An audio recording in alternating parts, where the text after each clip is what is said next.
Bien, llegamos entonces a lo que es la Serie A. La Serie A es la forma un poco más cool, ¿no es cierto?, de decirlo, que una ronda de inversión. Y acá estamos hablando de capital. Acá sí, efectivamente, la contraprestación de haber inyectado capital va a ser tomar acciones de la empresa, pero van a ser tomar acciones de la empresa con control. Y acá quizás es la parte más radical que el inversionista del family office o más del retail no entiende tanto. El control acá no se toma en base a una participación grande de acciones. Y por una razón, o sea, el controlador en Chile es quien tiene más del 25% de la estructura accionaria o quien tiene la capacidad para designar a uno o más miembros de la administración. Eso lo dice la ley de mercado de valores. Pero no es eso el sentido. El sentido es, pensemos que acá hay una línea de fundadores que partió este emprendimiento hace 6, 8 años. ¿Ah? Aportaron patentes, han trabajado, han generado todo el mercado, tuvieron que hacer además los temas de las rondas, perfeccionar la tecnología, trabajar con equipos de abogados, contadores. Bueno, y tienen además que a medida que se van invirtiendo y levantando capital a través de series pre-semilla, semilla, serie A, serie B y así, se van diluyendo. Como se van diluyendo, y es un proceso que todos entienden que es normal que se diluyen, generalmente se diluyen entre un 10 y un 15% por ronda, no puede llegar el evento en que estén tan diluidos, porque cuando hagan el exit, ellos también tienen que ser los principales, quienes sean la retribución económica. Por lo tanto, si yo voy con un fondo y tomo el 25% y viene otro fondo, viene otro 25%, no van a tener control. No van a tener ni siquiera, van a poder dominar las operaciones domésticas y periódicas de esa startup. Por lo tanto, lo que se hace es una cosa distinta. Es entregar un porcentaje minoritario, generalmente por ronda se abre entre un 10 y un 12% de la participación accionaria, pero las acciones que le dan a ese inversionista tienen derechos que son supra o superiores a los derechos que tienen los accionistas fundadores. Y generalmente se habla de acciones preferentes y acciones comunes, o common stock y preferred stock, cuando esto va, digamos, a legislación más anglosajona. Entonces, son lo mismo tener un 5% de acciones preferentes que un 5% de acciones ordinarias. En una primera mirada, sí, pero después entendemos que no, porque, por ejemplo, podría tener una persona o un inversionista con un 7% de las acciones derecho a designar a un director, cuando un directorio, digamos, de 5 personas. Si nosotros hacemos una regla básica, ¿quién debería tener derecho a designar un director? Cualquiera que tuviera un 20, al menos un 20% de la empresa. Nosotros multiplicamos el 20% por 5, nos da el 100, por lo tanto, cada grupo de inversionistas o inversionistas que tenga el 20% tendrá derecho a asignar un director. Bueno, en este caso, se va a dar esta lógica de que un inversionista que invierte, tenga el 7%, tiene una acción superior con derechos, que lo va a dejar designar un director. Incluso más allá, ese director podría vetar ciertas operaciones que no estén en línea con la inversión efectuada. De eso se trata el Venture Capital, de ejercer control no por la vía de la participación accionaria, sino que a través de derechos que me entregan unas acciones que tienen una serie de características que son preferentes. Y antes de invertir, antes de hacer todo generar todos los documentos de la inversión, generalmente hay un aumento de capital, ¿no es cierto?, reformar los estatutos, firmar un pacto, directorio, etcétera. Para no perder tanto tiempo, lo que hacemos es firmar un documento que es preliminar, que es algo así como una hoja de ruta, es un pacto de caballeros, que no tiene obligaciones vinculantes, más allá de algunas en cuanto a la exclusividad y la confidencialidad. Pero y acá sí tiene sentido hacerlo, a diferencia de las notas y los safe, porque el conjunto de documentos que vamos a tener que elaborar es largo. Vamos a tener que preparar mucho abogado, mucho pimponeo de correos, de documentos, quizás contadores, una revisión y análisis de los antecedentes legales a través de un proceso que se llama de debida diligencia o due diligence, etc. Y entonces tenemos que ponernos de acuerdo en lo básico, ¿no es cierto?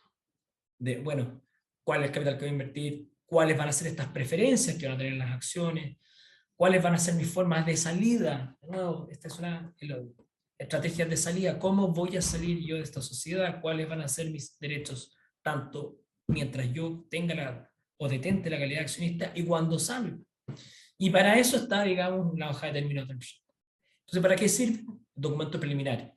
nos van a llevar y nos vamos a poner de acuerdo con los elementos básicos.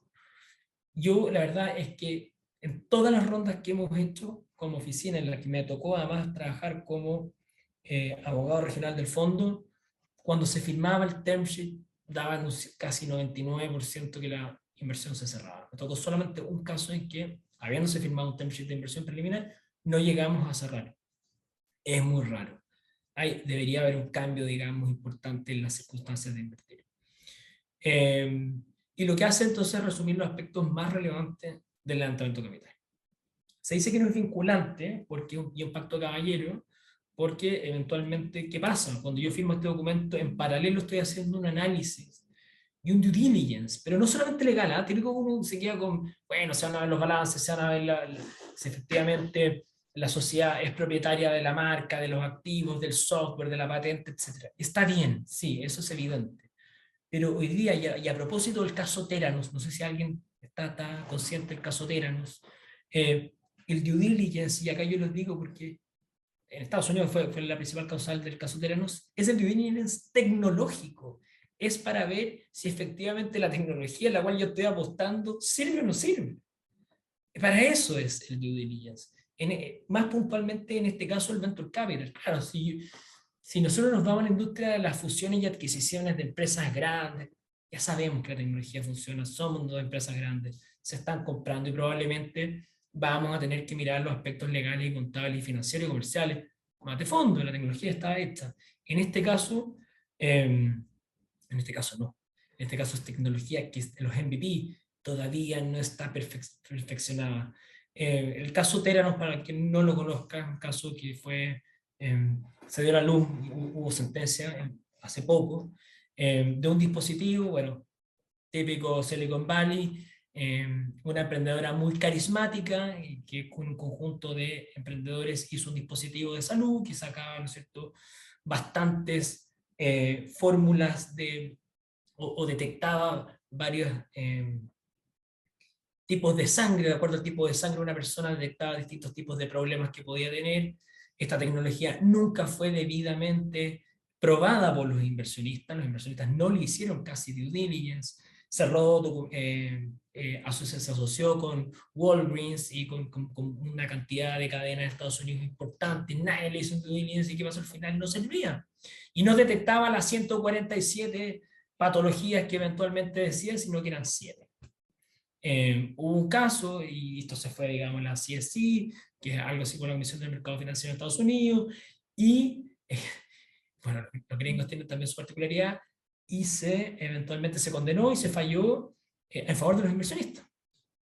Esta otra razón de por qué se invierte en Estados Unidos, bueno, porque hay cortes y hay tribunales que son especialistas en esto. Ustedes se imaginan al cuarto juzgado civil, y no que eso es despectivo, pero ustedes se imaginan al cuarto juzgado de civil de Santiago definiendo el caso Teranos. No, ¿estará la especialización? Yo creo que no. Entonces también es un poco, no solamente hay aspectos tributarios para invertir allá. Bueno, ese es un caso, me di la vuelta larga, pero por eso los term sheets o la hoja de término van a la par con el due diligence. Entonces, en algún momento puede decir, oye, ¿sabéis qué? Como se le dicen las banderas rojas o red flags. Mira, muy bonito el proyecto, pero la tecnología no es lo que mostraste en el Excel. O muy bonito el pitch deck que me presentaste, o el one pager, pero esto no vuela. Sí, mi recomendación es ahí no solamente los abogados y los contadores les vamos a decir que está ok, sino que tengan un especialista de la tecnología que la valide. Sí, Pierre Pablo. Sin ir muy lejos, esto se parece bastante a lo que pasó con Schwager y el famoso Cheese, ¿no? No sé si estás al tanto de ese problemita. ¿De Alberto Tang? No, Cheese era un dispositivo tecnológico que permitía ahorros en temas de combustible y que Schwager lo sacó al mercado y generó un aumento en el valor de las acciones gigantesco acá en Chile. No sé si está ahí al tanto, pero se parece bastante, digamos. Nunca estuvo el due diligence tecnológico para evaluar si realmente era lo que decían, ¿eh? La verdad, para ser bien honesto, no lo tenía ahí. Lo voy a leer ahora, que me dijiste. Googlealo, se llama, es un problema que pasó no hace muchos años con un empresario local y era un tema que se llamaba CHISS, CHISS. Es bastante parecido el tema. Con una empresa listada en bolsa como Schwager, con unas transacciones enormes, el precio de la acción se fue a las nubes y Claro. era Bueno, antes de la startup, pero tiene que ver con lo mismo que dices tú. claro, y en el caso de empresas que están listadas en bolsa, al final eh, uno ve las portadas y la gente parte de un efecto cadena, todos invirtiendo. Bueno, en Silicon Valley, aunque no estén abiertas en bolsa, es lo mismo, porque los fondos se van diciendo, mira, este está súper bueno, invirtamos acá y no le hacen los due diligence. Es más, dentro de la sentencia se dice un poco de que firmaban a ojos cerrados, eh, a pesar de no tener, digamos, las validaciones técnicas. Bueno, me fui un poco largo, pero lo importante es que volvamos. La hoja de término, ¿no es cierto?, tiene este sentido y por eso no es vinculante. Me da la opción de retractarme como inversionista en base de que yo vea que los antecedentes o la tecnología no están en Nicolás, línea. Sí, ¿quién financia o quién paga el due diligence? buena Supuestamente. pregunta. Mm. Muy buena pregunta, Albert. No, sí, es negociable totalmente. Yo ahora que estoy desde el lado bueno del mundo, ahora asesorando a los startups, siempre peleo esta cláusula. Generalmente se llama breakup fees. Hay una que se llama asesoría legal y otra breakup fees. La asesoría legal es decir, bueno, señores, ¿quién va a pagar esto? Y lo que deberían pagar son los inversionistas. Estamos pensando, volvamos, estamos pensando que hay un fondo, un family office, que un inversionista más calificado, más sofisticado, que está haciendo una revisión de antecedentes. Bueno, lo normal es que usted tenga sus asesores, sus contadores, sus expertos tecnológicos. No me haga a mí startup gastar en esto, si no, no estamos en la misma línea. Eso es una cosa. Así que, y generalmente se le pone un cap. Oye, ya, ok, el fondo de inversión va a pagar los asesores contables y técnicos, lo que sea, o legales, hasta un máximo de $10,000. El resto será parte de la inversión y se pagará por inversión. Se descontará. Y hay otra que es muy gringa, que se llama breakup fees. No sé cómo traducirlo en español, pero básicamente, ¿qué pasa? ¿Quién paga los honorarios? ¿Quién paga el pato si esto se cae? Y ahí también la cláusula, digamos, a la mitad de la frontera es partes iguales, o tres cuartos pagar el fondo, un cuarto el startup, es súper negociable.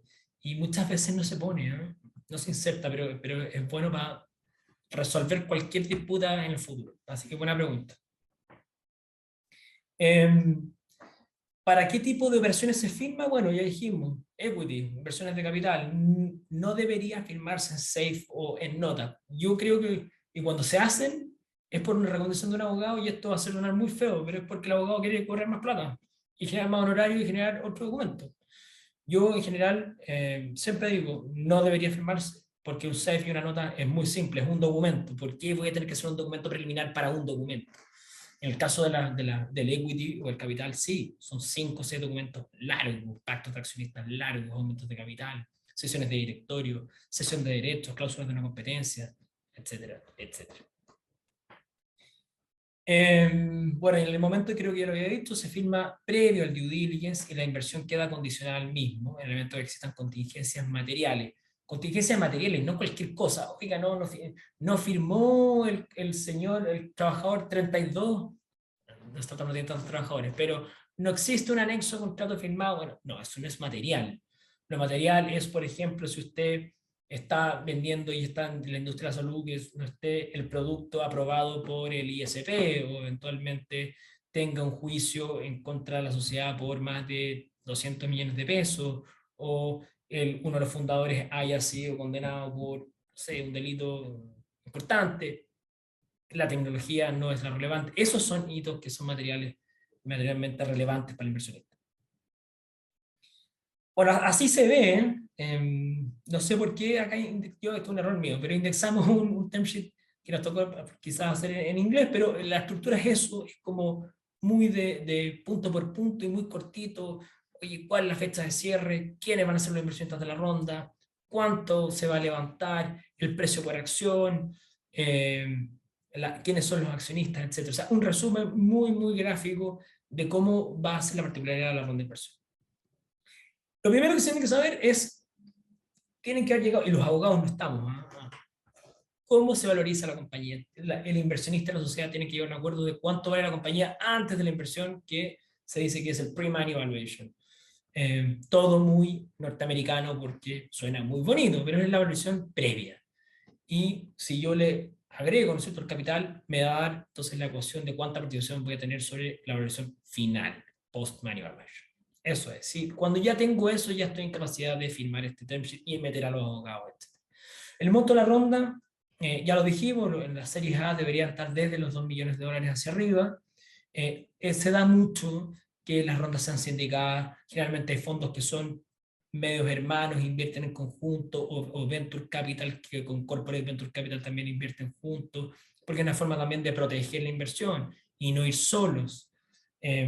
Los fondos de inversión tienen un comité de inversiones, más allá que están administrados por una sociedad anónima, tienen un comité de inversiones que dice, oye, ojo, en esta ronda además va el fondo B con el C, así que vamos a tener hartas manos para ayudar a estos cabros, etc. La inversión comprometida, bueno, ¿cuándo va a invertir el fondo? $2 millones, perfecto. ¿Es normal que me den los $2 millones inmediatamente? No. Generalmente lo que se hace es separar la inversión. Hay una parte que se firma inmediatamente con los documentos de cierre, generalmente entre el 25 y el 50% de la inversión. El restante o saldo se va pagando de acuerdo a hitos, que tiene cierta lógica, para darle un incentivo al emprendimiento que vaya cumpliendo ciertas métricas que me prometió, o al menos tenía en sus flujos y en sus cálculos. Los inversionistas de la ronda se individualizan y se singularizan, se establece cuál es el uso de los fondos y el uso, digamos, prohibido, y se establece una fecha de cierre. La inversión debería estar materializada dentro de los próximos 60 días, 90 días. 2 a 3 meses es normal. Eso se demora más o menos una ronda. Con nuestros amigos los abogados poniendo los documentos. Cláusulas opcionales. No sé si alguien conoce el término un ESOP. Un ESOP, sí, Albert. Employee Stock Option. Exactamente.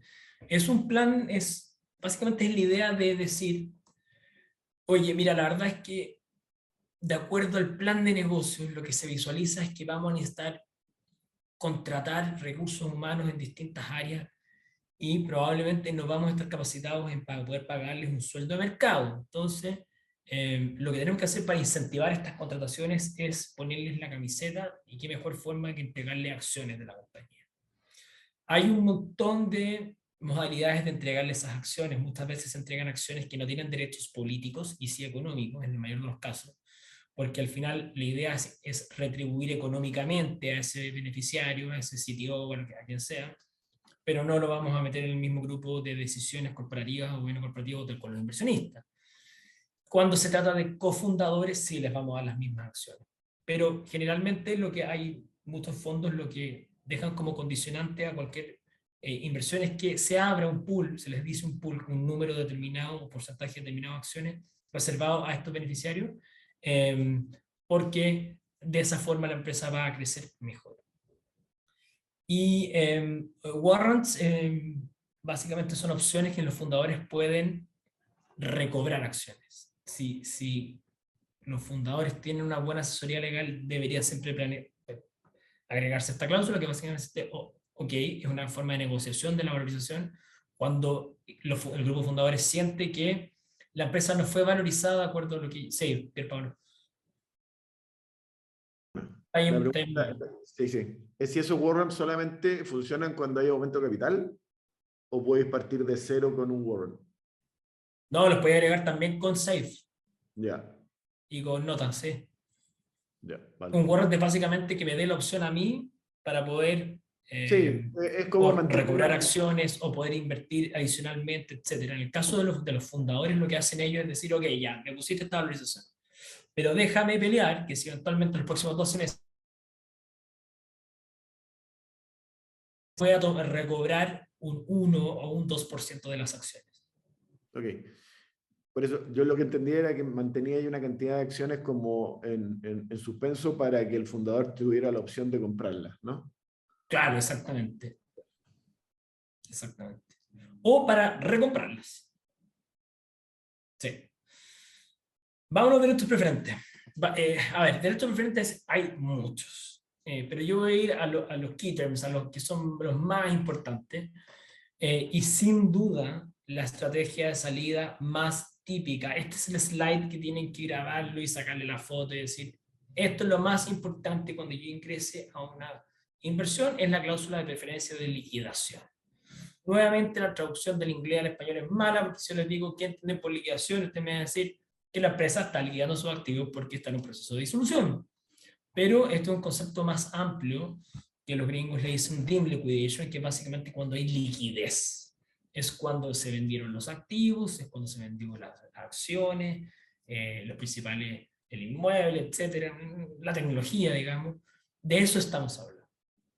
Por lo tanto, cuando ocurre eso, la preferencia de liquidación actúa de la siguiente forma. ¿Se acuerdan cuando hablamos de las notas convertibles? Las notas convertibles que si había una ronda aplicaba tasa de descuento CAP.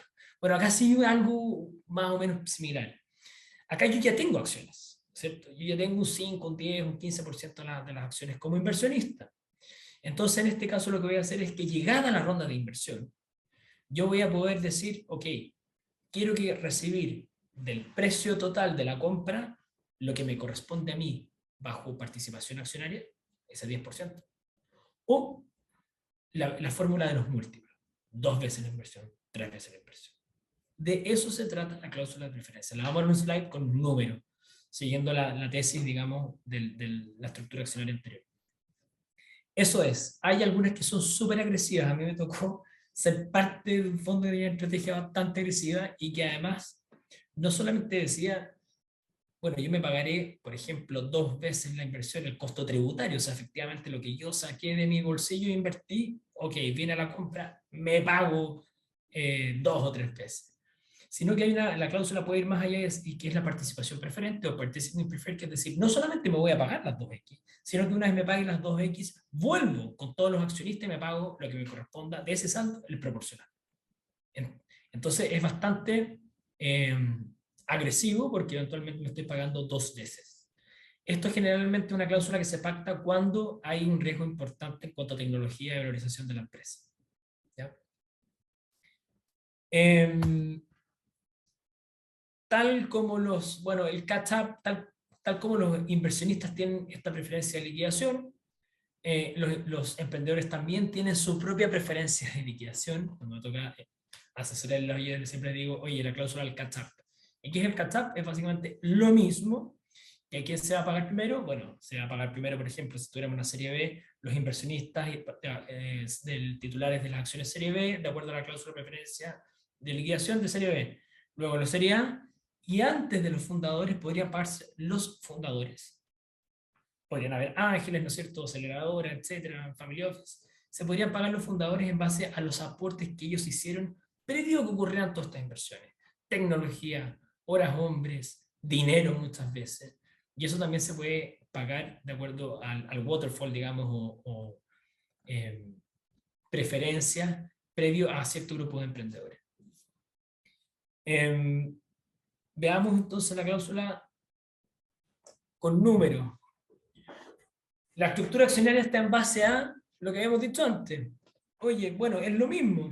Efectivamente, ¿se acuerdan que había un fondo que había hecho una inversión? Teníamos un inversionista ángel, el inversionista ángel convirtió sus $55.000, que hoy día equivalen a un 3,6% de la empresa, y ese fondo de inversión, ¿no es cierto?, tomó el 20% porque había invertido 500.000 en una valoración previa de 2 millones, tenía 2,5 millones, o sea, tenía $500.000 sobre 2,5 millones.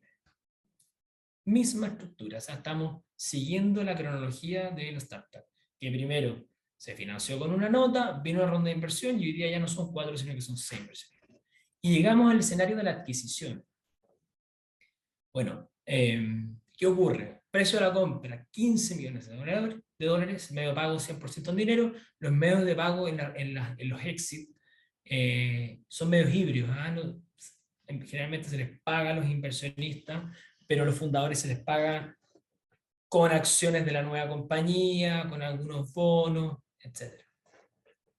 Y el fondo de inversión, acá nos vamos a preocupar en el fondo de inversión, o quién invirtió con esta preferencia de la liquidación, tiene una cláusula de preferencia 3X. O sea, tiene derecho a obtener un múltiplo de 3 por su inversión en una variante non-preferred, que quiere decir que no devuelve, o sea, una vez pagándose los 3x sale de la ecuación, no vuelve con los accionistas. Y vamos a ver qué ocurre. Entonces, tenemos, ¿no es cierto?, que son 15 millones, ahí sí, son 15 millones del precio completo. Ahí sí. Entonces, ¿quién se paga primero? El inversionista sería, evidentemente, tiene la cláusula de liquidación preferente. ¿Cuál es la primera opción? Pagarse 3 veces su inversión. Pagó su costo tributario, que era de 500.000, ¿no es cierto? 3 veces es 1,5 millones. ¿Cuál es su otra opción? Pagarse el 20% del precio de adquisición. Quiere con que son 3 millones de dólares. Evidentemente va a ir por esta última vía porque duplica eventualmente su costo tributario. Perdón, la variante de los múltiplos. Una vez pagado, el inversionista sería quien se paga después. En este escenario es mucho más complejo en general, porque la estructura accionaria en serie B es como 15 accionistas y de distintas series. En esta cláusula se paga el inversionista ángel. Que el inversionista ángel firmó una nota, supongamos que decía que la conversión de las acciones iba a ser en acciones de igual términos y preferencias que el fondo de la serie A. Por lo tanto, por adherencia va a tener el mismo 3X. ¿Se acuerdan que el inversionista ángel había puesto $50.000? Bueno, puede multiplicarlos por 3X, 150.000, o puede llevarse el 3,6 de los 15 millones, que son 540.000. Evidentemente lo va a llevar en el segundo caso, y el resto se lleva a los fundadores. Esta es la forma, o como se le dice, digamos, la prelación de pagos que tiene un escenario de venta, un exit, como se le dice más teóricamente un waterfall. Creo que con esto queda más claro la forma de la preferencia. Hay otras que también son súper estandarizadas, ¿no? Que tienen que ver con las medidas de protección. Básicamente, esto ya es más, antes la preferencia iba en cuanto como salvo y mi estrategia salida, esta es un poco más como cuido mi plata. Es muy probable que dentro de las preferencias que se le entreguen a ese fondo se le entregue la facultad para designar un director, más allá que no tenga, digamos, por la regla básica del 20 o 25% la facultad. Teniendo un director, ese director probablemente va a tener derecho a veto. ¿Qué significa eso? Que independiente de que en un grupo de 5 directores haya 4 que estén de acuerdo con tomar ciertas decisiones, si no tiene la aprobación del director designado por el inversionista, no se puede efectuar esa operación. Y muy probablemente va direccionado a actos como, por ejemplo, abrir una nueva línea de negocios que no tenga relación con el core business del startup, endeudarse por más allá de tanto del capital, contratar ejecutivos clave para la empresa, despedir ejecutivos claves para la empresa, aumentar el número de directores, cambiar las preferencias de las acciones preferentes, etc. ¿Ya? Muy típico de preferencias. Luego la antidilución. La antidilución, esta es clave, también es súper agresiva y básicamente castiga a un emprendimiento que no le fue tan bien. Estamos en el escenario de que llegó un fondo de inversión e invirtió $500.000, ¿no es cierto?, a una versión, digamos, de 2 millones o de 5 millones. Subamos un poco la puntería. 5 millones de dólares la versión, y su serie B, pensando todos que iba a ser de 8 de 10 millones de dólares, llegó a ser de 4 millones de dólares. Como se le dice la terminología de capital de riesgo, es un down round, o sea, fue una ronda que se desvalorizó la sociedad. La eficacia social en los 12 meses fue muy mala y bajó, y entonces el inversionista de la serie A dice, bueno, a alguien hay que castigar por este rendimiento y yo no voy a hacer. Por lo tanto, a mí se me van a emitir nuevas acciones, ya está en la fórmula de antidilución, nuevas acciones en base al precio que pagó el accionista de la serie B con una versión de 4 y no de 5, y por lo tanto, quien sufre la dilución completa o parcial, dependiendo de la fórmula que se utilice, son los emprendedores. Tengo un chat acá. Ok. ¿Se entiende eso? La fórmula la cláusula es bien entretenida, hay distintas fórmulas, de esto si pueden googlear después. Hay una que se llama Broad-Based weight average, que es básicamente calcular el promedio de lo que yo pagué en la serie A con lo que pagué en la serie B, y en base a eso se me emitan acciones, o castigar, que la full rat, castigar totalmente ese down round y decir, no, bueno, yo ahora no se me van a calcular las acciones en base a los 5 millones de dólares en los cuales entré, sino que en base a los 4 millones de dólares que fue la serie B. Esto evidentemente es muy perjudicial para los emprendedores, porque los va a hacer diluir más. Los derechos de conversión, estoy hablando de las típicas, hay muchas más preferencias. Los derechos de conversión quiere decir que al momento de un escenario de dilución, si yo optaba, como tengo acciones preferentes que son de una serie distinta a las ordinarias, si yo quiero optar por pagarme con el 20%, ¿se acuerdan de este slide? Vamos un segundo. Acá, era mucho mejor para el inversionista pagarme, ¿no es cierto?, con lo que yo tenía como participación accionaria y no con la preferencia de las 3X. Bueno, para tomar esta, yo tengo que convertir mis acciones preferentes en acciones ordinarias. Y eso lo hago a través de la preferencia de derechos de conversión. Convierto inmediatamente y entonces ya no tengo múltiplos de 3X o ese beneficio, sino que me voy a ir al beneficio de mi participación accionaria al igual que el resto. Y hay otro que es la conversión eventualmente que tengo que hacer regulatoriamente para irme a la bolsa. No me ha tocado hacer todavía la apertura de la bolsa. Así que no sé específicamente cómo se hace ahí en la práctica.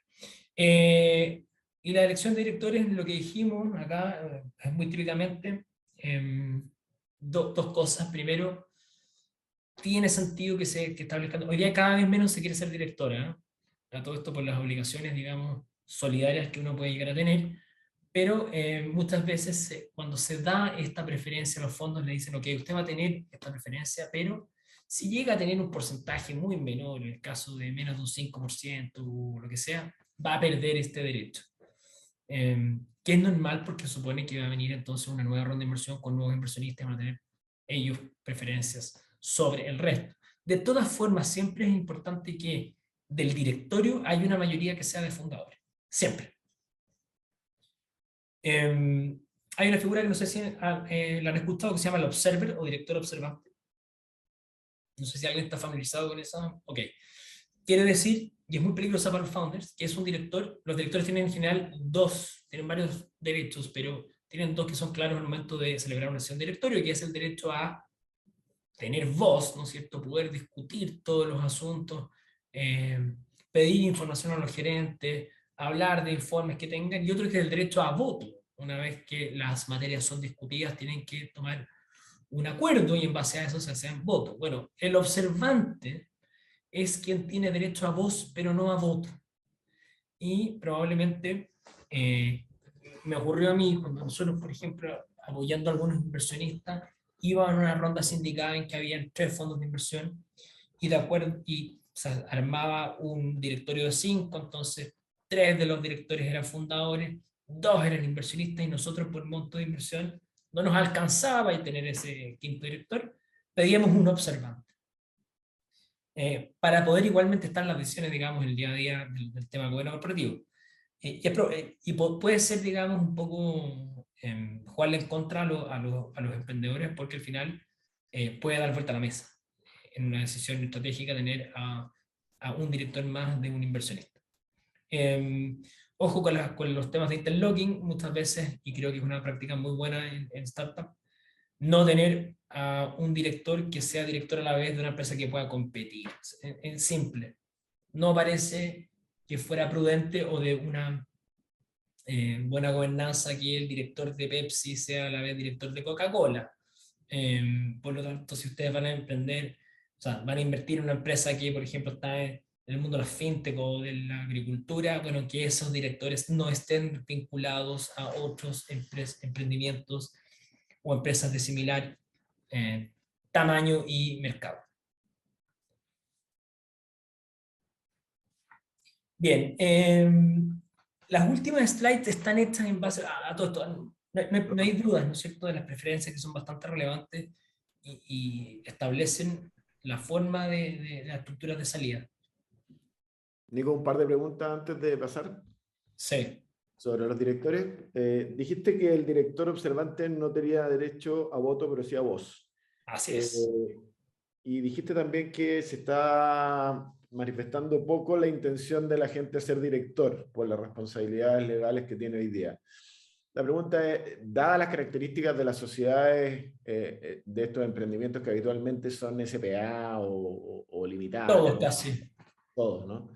¿Ese riesgo legal del director es similar al de una abierta o es bastante más mitigado? Y segundo, ¿ese director observante corre los mismos riesgos que un director normal? Súper buena pregunta. En cuanto a responsabilidades y obligaciones del director, es exactamente igual las obligaciones que tiene un director de una sociedad por acciones a las que tiene un director de una sociedad anónima cerrada. Iguales. Es más, la normativa, la choreza de las sociedades por acciones es que pueden regularse a sí mismas, pero en todo lo que no esté regulado en los estatutos va a ser regulado subsidiariamente por la ley de sociedades anónimas en cuanto a sociedad anónima cerrada. Así que sí. Lo segundo, ¿cómo entonces, si tengo un director observante que no es director propiamente tal y por lo tanto no tiene las obligaciones, cómo lo incorporo? Bueno, fácil, con acuerdos complementarios, como le dicen los gringos, side letters, en los cuales se obligan a obligaciones de confidencialidad y obligaciones de interlocking con cláusulas indemnizatorias. Bien, esta última, han salido varios reportajes, creo que ayer salió una la tercera, en el sentido de, oye, ¿por qué? Y de hecho a Benavente, que es ahora creo que es el, no sé cuál es el cargo, el director ejecutivo de Corfo, estas grandes preguntas de por qué se van los emprendimientos de Chile al extranjero. ¿Por qué todo este capital, ¿no es cierto?, que tenemos, talento local, se va al extranjero? Y habían varias respuestas, ¿no? Mira, hay factores tributarios, factores logísticos, tribunales especiales, pero la verdad es que es que los inversionistas y los tickets de inversión, los SoftBank, los, los fondos de inversión grandes, realmente grandes, que tienen tickets grandes, están fuera de Chile, porque los mercados son mucho más maduros. Esa es la razón particular. Se habla siempre de Delaware o de Reino Unido o de Caimán o las Islas Vírgenes, ¿no es cierto?, como vehículos, efectivamente, pero la razón particular en general es porque los montos son mucho más elevados. De hecho, de las figuras después, en la estructura de lo que vimos en la primera parte, van a ver que casi todos los inversionistas de la ronda Serie A son extranjeros. Salvo en un par de casos Fend Ventures, que tiene además, que está domiciliado en el extranjero, tiene un par de ingresos, el resto, la mayoría son fondos extranjeros. Y entonces se habla de los flips. ¿Qué pasa si yo invierto? Yo, Nicolás Casado, invierto en uno, la chunté, le di en el clavo, puse estos $50.000 en un emprendimiento biotecnológico del sur. Y le fue muy bien y efectivamente va a llegar un momento en que, oye, nuestra Serie A la vamos a hacer en Estados Unidos con un fondo muy grande que nos va a inyectar $20 millones. Y entonces es obligación y requisito de la inversión constituirme en Delaware y hacer una C Corp, que es algo así como una sociedad por acciones, o una responsabilidad limitada, lo mismo, y me tengo que ir para allá. Bueno, ¿qué pasa? Yo, Nicolás Casado, tengo que ir a contratar a un abogado norteamericano, tengo que aprender la ley de Delaware, ¿cómo lo hago? Y acá un poco, esta lámina tiene el sentido también de que vean de la forma de invertir, ya sea individual, a través de sindicalización de ángeles o fondo, tiene mucho que ver esta lámina porque en algún momento de un emprendimiento exitoso, ese emprendimiento no va a estar domiciliado en Chile, o lo digo al revés, va a estar domiciliado operativamente en Chile, pero la estructura accionaria donde reciban las utilidades va a estar afuera del país. Y en ese caso es muy importante que lo que se pacte en los, valga la redundancia, pactos de accionistas o obligaciones contractuales, obligue a los fundadores a proteger mi inversión en el extranjero y a reportarme sobre esa inversión en el extranjero con tal de no generarme mayores costos, ¿no es cierto?, los cuales no tenía pensado. Un fondo de inversión es fácil, un fondo de inversión tiene el dinero y tiene la facultad de contratar abogados norteamericanos, asesores, algunas de las Big Four de las consultoras o auditoras, tanto en Chile como en Estados Unidos, etc. Lo va a poder hacer, Un family office también lo va a poder hacer. Los ángeles quizás indicados, pero yo individualmente invirtiendo no lo voy a poder hacer. Por lo tanto, hay una invitación también a que ustedes vean que la forma de invertir siempre ojalá sea más sindicada que individual, porque además en un tema tributario, las personas individuales no pueden someterse a las reglas, digamos, o los beneficios de la organización societaria. Sí lo pueden hacer las sociedades. Entonces, hay varios elementos que al principio pueden hacerlo como individuales, pero lo ideal es que luego se sindiquen como a través de vehículos jurídicos. El flip, en todo caso, cuando les hablen de un flip, piensen que es una reorganización societaria por la cual la estructura accionaria, quienes son los accionistas de una empresa, pasan a una matriz, generalmente una matriz domiciliada en el extranjero, y generalmente que está o en Reino Unido, o en Estados Unidos, o en algún, no quiero decir paraíso fiscal, pero un país con beneficios tributarios mayores a los que existen en Chile. Eso es un flip. En los flips pueden ser se hacen a través de un contrato que se llama, hay dos formas de hacer flip, a través de un contrato que se llama Exchange Agreement, que bajado la legislación chilena es un contrato de permuta.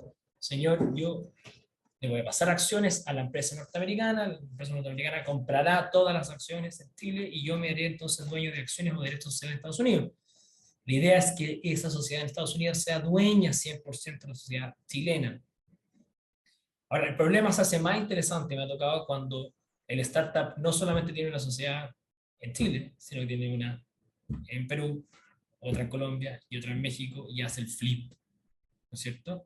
Y allí hay que calcular las valorizaciones porque ya van a haber más accionistas en la sociedad y no va a ser replicar ni 2% aguas arriba que sea 2%, probablemente va a ser menor en base a las valorizaciones y flujos de las otras filiales. Es muy común, hay un problema, potencialmente se podría generar un problema para un inversionista ejercer sus derechos, ¿no es cierto? Esto es importante. Por lo tanto, el pacto de accionistas que ustedes firman al momento de la inversión acá necesariamente tiene que tener esto. Súper importante. Esto es súper importante. Si yo llegué a meter los $50.000 en esta empresa de biotecnología que yo decía, lo relevante cuando hago estas permutas de acciones chilenas con acciones norteamericanas, y a los founders además que les gusta salir mucho en el DF, en el diario y todo, con su ropa extravagante, decir soy espectacular y hicimos una ronda por tantos millones de dólares, es que el problema es que el Servicio de Impuesto Interno va a decir fantástico, pero entonces ahora el señor Casado tiene un 5% de una empresa que no vale tanto, sino que vale $20 millones, por lo tanto tiene un beneficio, un costo tributario de este porte y va a tener que pagar impuestos. Súper, súper relevante. Y en ese sentido, entonces, ustedes lo que tienen que pactar es que lo que se les tiene que entregar arriba tiene que ver con el costo tributario, efectivamente lo pagado, y no con el valor comercial en plaza. Porque eventualmente, si hay una organización de 20 o 100 millones de dólares, como se le dice a los centauros, se va a entender que yo tengo una participación sobre 100. Y lo que deberías decir es que yo tengo una participación sobre el costo tributario, lo que efectivamente he pagado. Rodrigo. Una pregunta, ¿esa startup subsidiaria se queda en Chile o también se queda en Estados Unidos? No, la empresa chilena nunca va a dejar de existir, es buena la pregunta. Nunca va a dejar de existir, va porque efectivamente viene y generar flujos, ¿no es cierto? Va a facturar siempre, pero va a quedar dueña de esa sociedad chilena la sociedad norteamericana, en un 100%, o en algunos casos, por ejemplo en México, en un 99% que se requiere mínimo de 2 accionistas, pero la va a controlar en el 100%. Eso es súper relevante. Hay otras formas de hacer los aportes que ya no se hace a través de un exchange agreement, sino que de un contribution agreement, que es básicamente decir, oiga, yo no estoy canjeando, permutando, sino lo que estoy haciendo es hacer un aporte de mi participación en Estados Unidos, y eso también está permitido por el Servicio de Impuestos Internos. Sí, Rodrigo. Y una pregunta, ¿y si se sigue con ese modelo que el holding está en Estados Unidos y la startup está en Chile, ¿podría ser que la startup en Chile jamás generara utilidades y todas las utilidades se quedaran en el holding? O sea, las utilidades las va a generar la operativa, la filial. Lo que pasa es que esas utilidades van a ser repatriadas, digamos, a Estados Unidos a los accionistas. Ya. Ese es el problema que se genera. Entonces, ahí hay mucho, hoy día hay muchas jurisdicciones. Uruguay está siendo una jurisdicción muy utilizada por los inversionistas porque entiendo que hay un beneficio, que no sé si no se paga, no se pagan muy poco impuestos respecto a la inversión que venga del extranjero si tú eres una sociedad constituida en Uruguay. Canadá también está siendo muy importante, la sociedad en las LLC en Estados Unidos funciona como un pass-through también, entonces se está observando, digamos, mucho la legislación extranjera, que uno a priori podría decir, no, pero es que es mucho costo hacerlo. En algunos casos no es tanto el costo. Albert. Sí, en relación a eso que dijiste, Nicolás, ¿en qué momento el inversionista ángel, o no sé, porque igual, claro, hay ciertos consejos que se le puede dar a los fundadores, deberíamos considerar para que haga esta migración del headquarter o la matriz a un país con beneficios tributarios más adecuados? ¿En qué etapa? ¿Al inicio? ¿Cuando ya haya, no sé, por el product market fit? ¿Cuando esté en crecimiento? ¿Después de la ronda A? No sé. No, esto comúnmente se va a dar en verificación de una serie A. No debería ocurrir antes. Lo importante es que si yo ingreso a este startup, debería inmediatamente firmar un pacto de accionistas en los cuales se indique súper claramente que en el caso de que se haga un flip, o sea, una reestructura accionaria que conlleve a crear una matriz en el extranjero, yo tenga derecho a tener igual participación o una participación que sea proporcional a lo que yo tengo en Chile. Y luego que además los derechos y el ejercicio de los derechos que pueda tener como accionista se lleven de un nivel sindicado o como en conjunto con el restante de los fundadores.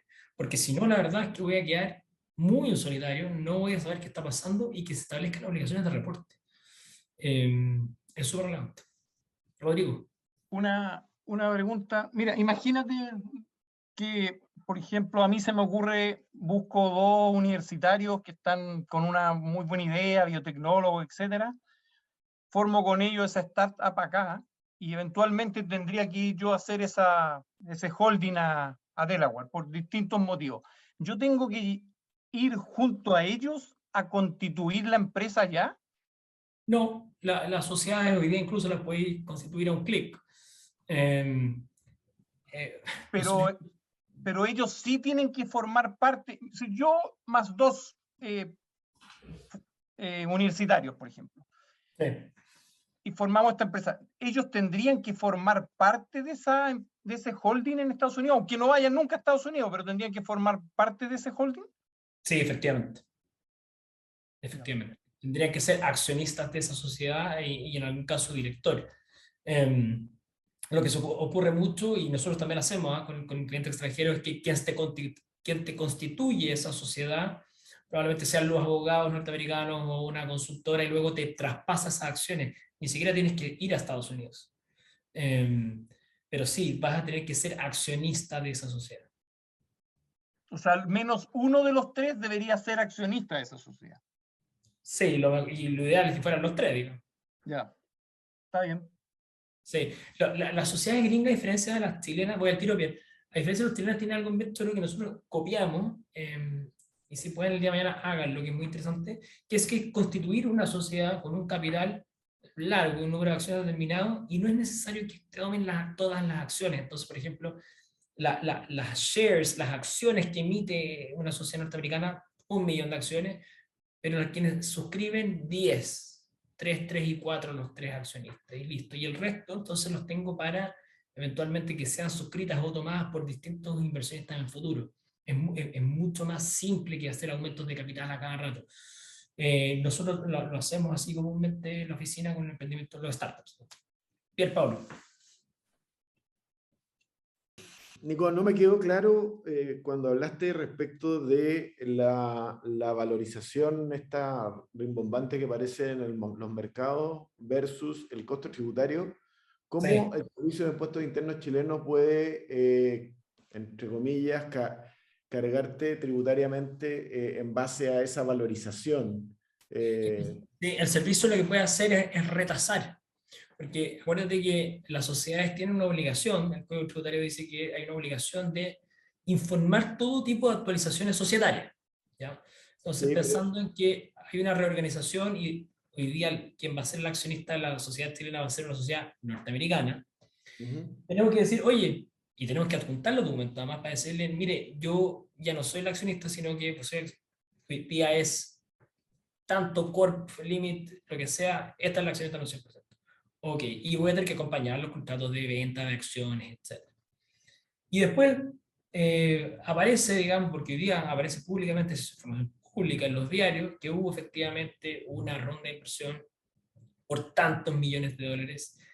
Y lo que dice el servicio es que puede eventualmente retasar en base al valor en plaza de esas acciones. Entonces, si hay un valor comercial que está en la información pública, en un diario que dice que son 20 millones de dólares, entonces lo que está diciendo el servicio, lo que va a entender probablemente, es decir, oiga, pero usted vendió acciones de esos 50.000 dólares y lo que recibió es un 2% de una empresa que vale 20 millones de dólares, no 1 millón de dólares. Por lo tanto, hoy día usted tiene tantos millones de dólares y generó, digamos, un mayor valor en la acción enorme y que se va a sumar a su valor complementario y entonces me tendrá, o subirá la tasa o llegará al máximo y tendrá que pagar tanto impuesto. A eso iba.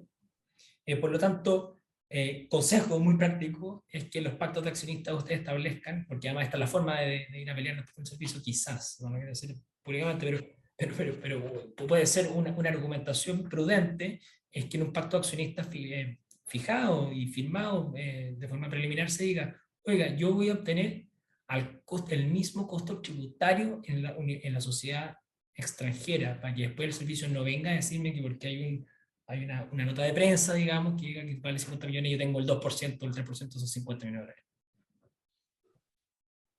vale, ojalá te crea el servicio eso, porque son medio escépticos en esa materia. Pero entendido, gracias. Buenísimo. Eso es un flip que hoy día se está hablando mucho, probablemente si se meten un poco más a las notas de prensa lo van a escuchar ahí. Eso. Bueno, las consideraciones tributarias, yo no soy especialista en derecho tributario, sí hay un panel acá en la oficina que me ha ayudado mucho, pero cosas básicas.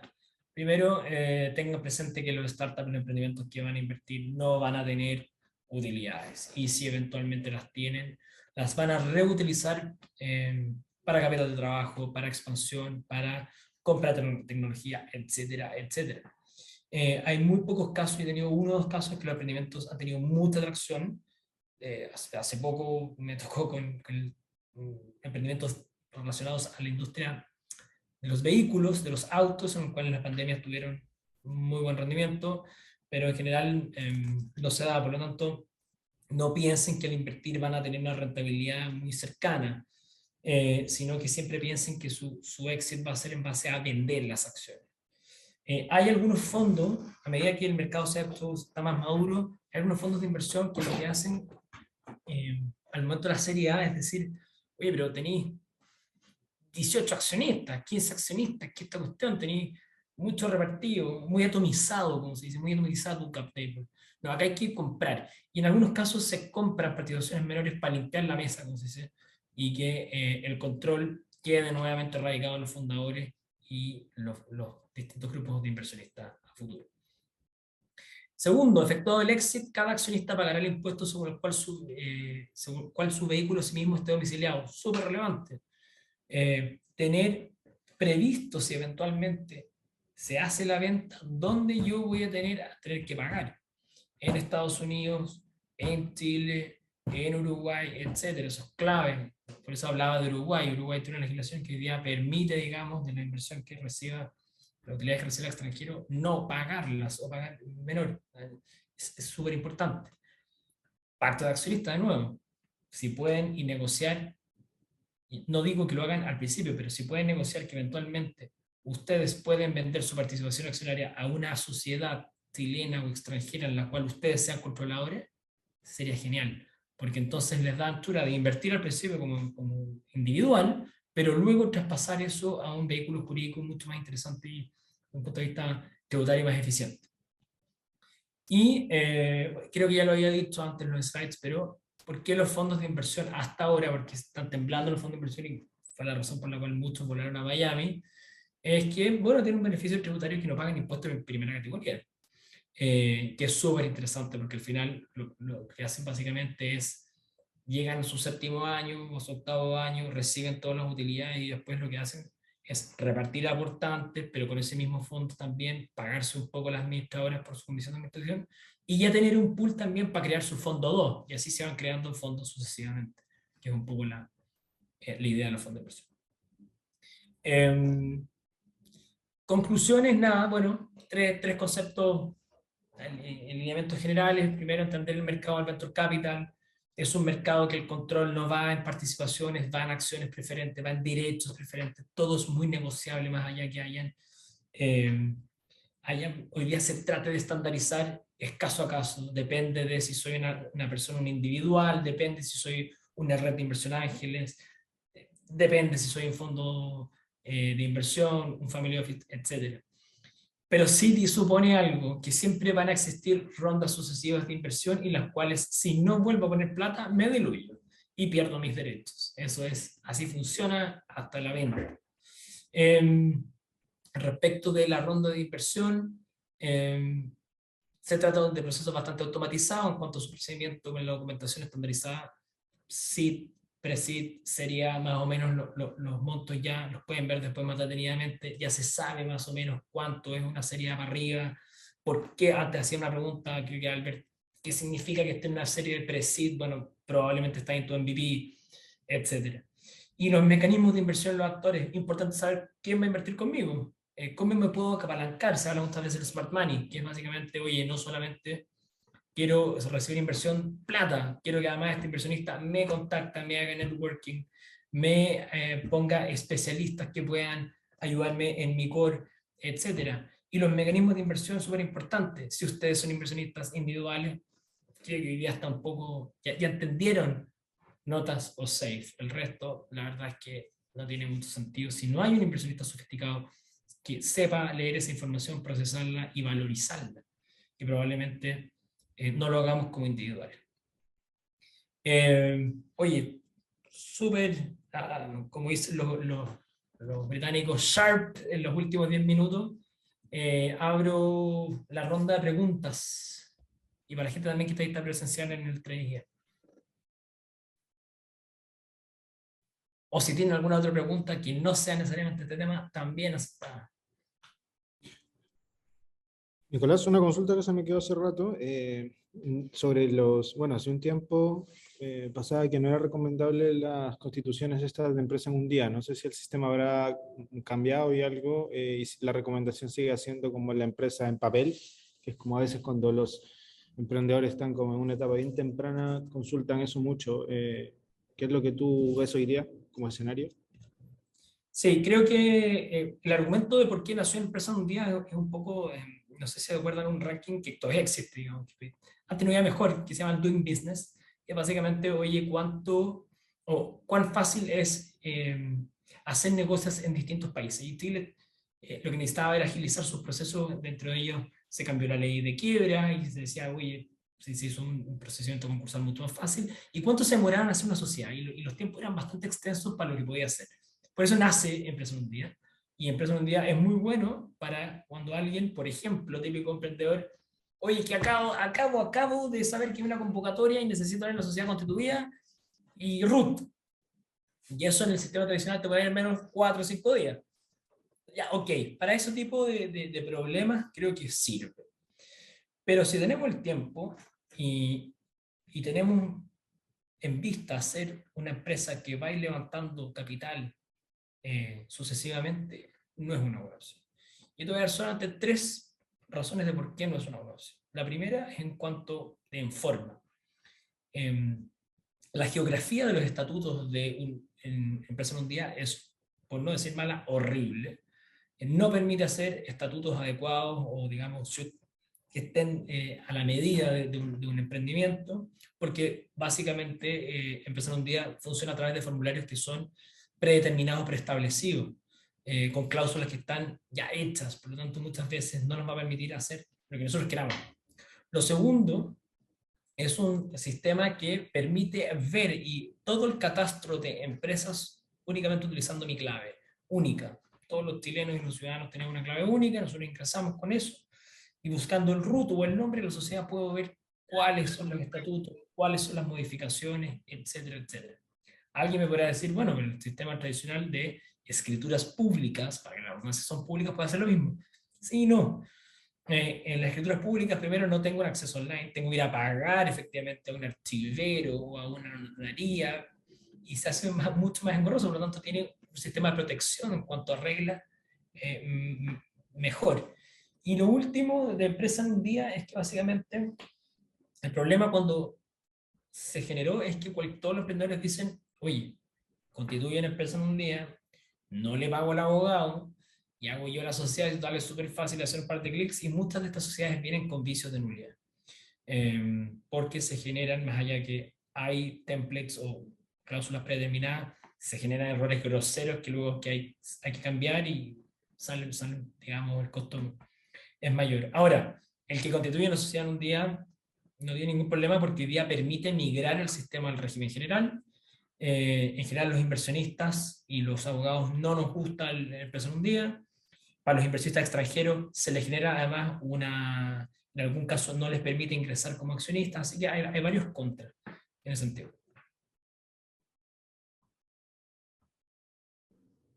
Dale, gracias, Nicolás. Buenísimo. No sé si alguien tiene alguna duda adicional, Mauricio. Nicolás, Sí.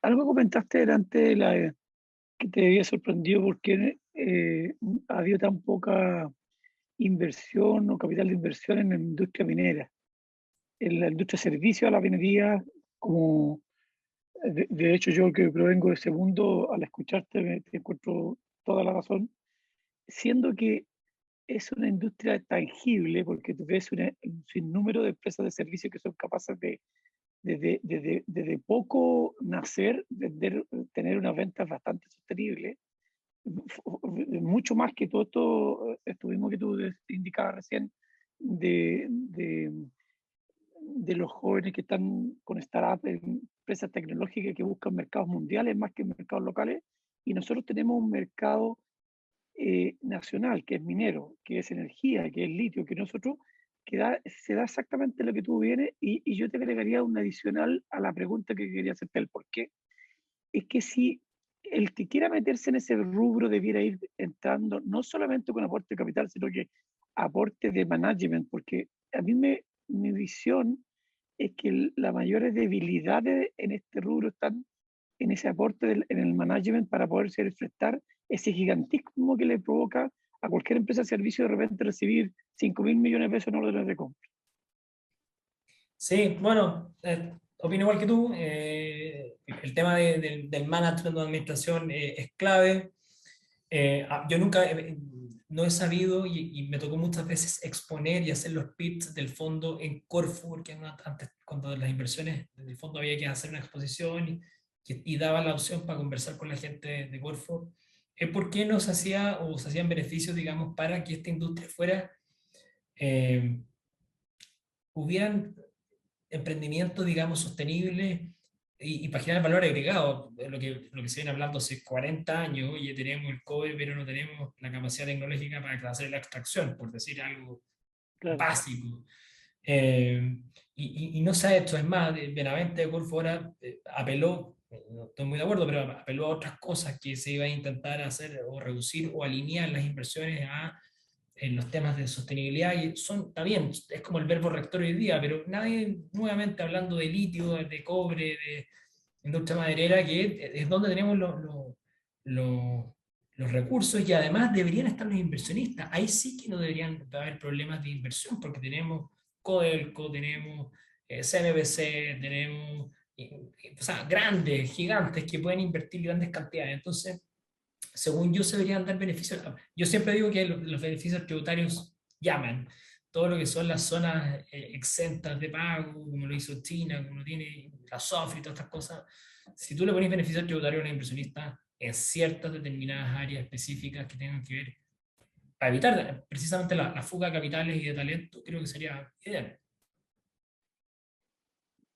Y lo mismo viene ahora con la industria del hidrógeno. De hecho, si tú miras hoy día lo que aparece en el DF, el Corfo apoyando a empresas gigantescas a la industria del hidrógeno.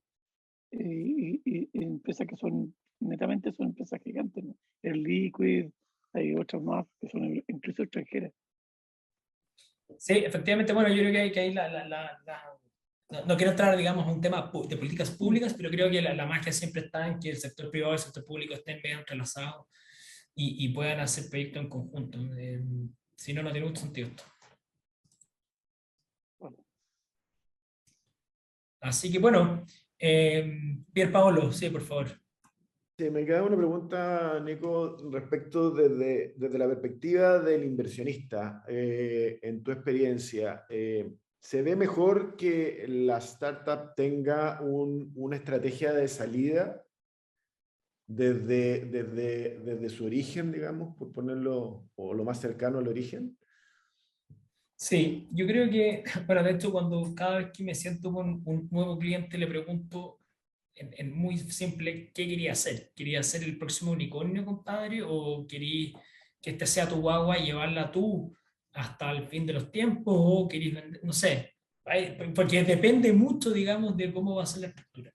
Ahora, yo no sé si poder exigir a priori una estrategia de salida, pero sí dónde ir. En los próximos 4 años tenemos que tener una ronda, tenemos que tener la tecnología, tenemos que tener mercados tomados, tenemos que ser el cuarto jugador o el tercer jugador en la industria. Yo creo que eso sí. Después, saber específicamente dónde voy a tener que estar o cuál es mi estrategia de salida, creo que es más difícil porque los inversionistas que te van ingresando, ya sea fondo, family office o corporate, tienen distintas visiones. Como así a nosotros nos pasa que en algunos casos queremos comprar y más allá que de derechos preferentes, o esto es típico de corporate, quiero comprar y quiero tener una opción de compra sobre el 100% de las acciones. Y ese podrá ser el éxito entonces y salida. Nosotros hemos asesorado muchos emprendimientos que ellos mismos dicen, yo quiero que empresa X del rubro me compre. ¿Cómo llego allá? Y hacemos toda una estrategia para que esa empresa nos compre. O hacemos una estrategia para, y no está mal, pero son distintas visiones, quiere ser el próximo Centauro. Sí, te lo planteaba desde la perspectiva del inversionista, porque entiendo que un corporate venture capital puede tener objetivos distintos, pero cuando uno entra en un fondo, y tú lo dijiste bien, los fondos habitualmente invierten entre 5, 7, máximo 10 años y quieren salir y hacer la ganancia, ¿no? El inversionista, ya sea ángel o en el nivel que esté, debería tener, y esa era mi impresión, una visión de que él por lo menos no va a perpetuarse en la compañía y por lo tanto debería haber alguna alternativa de salida, ya sea vía rondas, como dijiste tú en algún minuto, o por la vía de que ese mismo se haga el exit, el mismo fundador, ¿no? A eso me refería, pero entiendo que son distintos, pero en términos generales para el inversionista, entre comillas, ya sea corporativo o personal, debería haber una instancia de salida en algún minuto de la inversión, que al final no deja de ser una inversión, ¿no? Efectivamente. Ahora, tenéis toda la razón. No es común que se acepten, digo, no es común que, por ejemplo, a un ángel o a un corporate le digan, ok, oye, si llegamos al mes tanto o al año tanto, nosotros te vamos a generar tanta, o te vamos a volver la plata. Eso en ningún caso va a suceder. Las estrategias de salida están de verificarse algún evento en el futuro, yo voy a salir y a cuánto voy a salir. Así que sí. Vale, gracias, viejo. Nicolás, lo último antes que se me pase, y bueno, igual yo creo que varios, si nos puedes dejar como tus datos de contacto y correo para alguna consulta posterior, ya como los servicios quizá de donde trabajas. Y lo último, bueno, tengo una duda respecto al tema de la evaluación. Siempre la parte de la evaluación es como un arte, ¿no? Es como un tema más artístico que incluso bien duro. Un bluff. Algo así. Entonces, ¿cómo se define quién hace la evaluación? ¿Lo define el inversionista, el emprendedor?